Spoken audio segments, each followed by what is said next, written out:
मोदी सरकार सितंबर 2020 में 3 नए कृषि बिल लाई थी।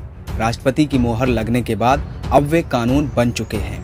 किसानों को ये कानून रास नहीं आ रहे हैं। उनका कहना है कि इनसे किसानों को नुकसान और निजी खरीदारों और बड़े कॉरपोरेट घरानों को फायदा होगा। हजारों हजार किसानों ने दिल्ली में डेरा डाल दिया है। वैसे तो आंदोलन 26 से 28 नवंबर तक ही चलना था, लेकिन भारी तनाव के बीच किसान अभी भी आंदोलन कर रहे हैं।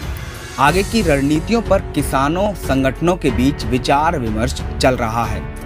किसान गोदी मीडिया से भयंकर नाराज नजर आ रहे हैं, क्योंकि पिछले 2 महीने से वो सड़कों पर हैं। कितनी परेशानियों के साथ चलकर वो यहाँ तक पहुँचे हैं, और गोदी मीडिया तरह तरह की खबरें बनाकर किसानों पर आरोप लगा रही है। देखिए किसानों ने गोदी मीडिया का क्या हाल किया। सत श्री अकाल गोदी मीडिया जी, हम पंजाब में 2 महीने से बैठे हैं। आप कहाँ थे? आज यहाँ आ गए हैं तो आप करा रहे हैं ऐसे है। गोदी मीडिया मुर्दाबाद, मुर्दाबाद। लापरवाही नहीं, आज तक पका हुआ, आज तक पका हुआ। आप बोलो, आज तक पका हुआ नहीं, हम नहीं बात करेंगे, आज तक से नहीं करेंगे बात।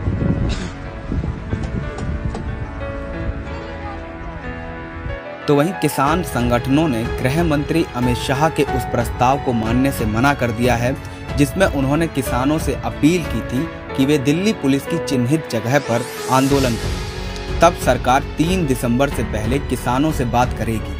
साथ ही किसानों ने कहा है कि वे दिल्ली को जाम करेंगे। वे 4 महीने का राशन लेकर आए हैं। किसानों का ये भी कहना है कि हमारे लिए सड़कों पर पत्थर रखे गए, हाईवे खोदे गए, सड़क पर मिट्टी डाली गई, ट्रकों को जबरन सड़क पर खड़ा कर उनकी चाबियां ले ली गई, लेकिन हम किसान हर मुसीबत को झेल कर बैरिकेड्स को तोड़कर दिल्ली पहुंचेंगे। देखने वाली बात है कि इंग्लैंड के पूर्व क्रिकेटर मॉन्टी पनेसर ने किसान आंदोलन का समर्थन दिया है। पनेसर ने ट्वीट किया, क्या होगा अगर खरीदार ये कह दें कि अनुबंध पूरा नहीं हो सकता क्योंकि फसल की क्वालिटी यानी कि गुणवत्ता वैसी नहीं है जैसी कही गई थी।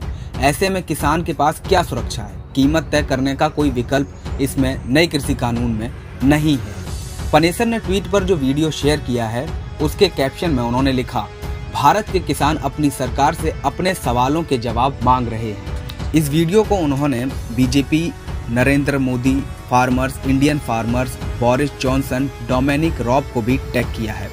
किसानों का कहना है कि मोदी जी ने कृषि कानून लाकर पंजाब के सोए किसानों को जगा दिया है। आखिर पंजाब के किसान जागे कैसे?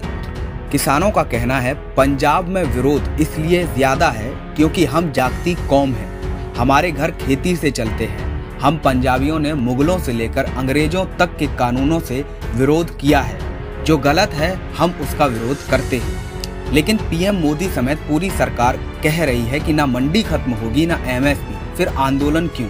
इस पर किसानों का कहना है कि आगे अंधेरा हो और आपसे कहा जाए कि कोई खतरा नहीं है तो आप जाएंगे। ये कानून किसानों के जीवन में अंधेरा लाने वाले हैं। वहीं किसानों को सबसे बड़ा डर कॉरपोरेट और बड़े कंपनियों से नजर आया। प्राइवेट कंपनियां आएंगी तो किसान उनके सामने टिक नहीं पाएगा। जमींदार की जमीन पर देर सवेर उनका कब्जा हो ही जाएगा। देश में सब कुछ तो प्राइवेट हाथों में जा रहा है।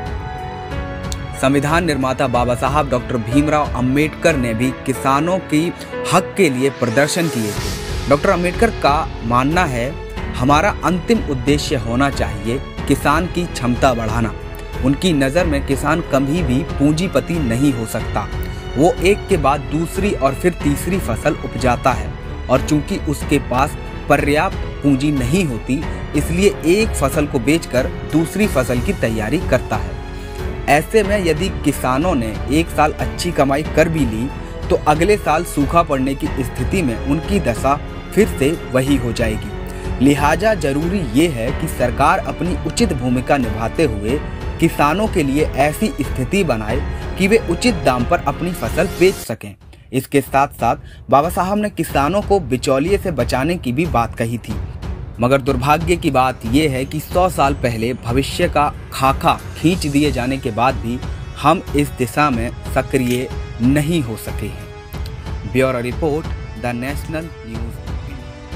चैनल को लाइक, शेयर एंड सब्सक्राइब करें और बेल आइकन दबाना ना भूलें।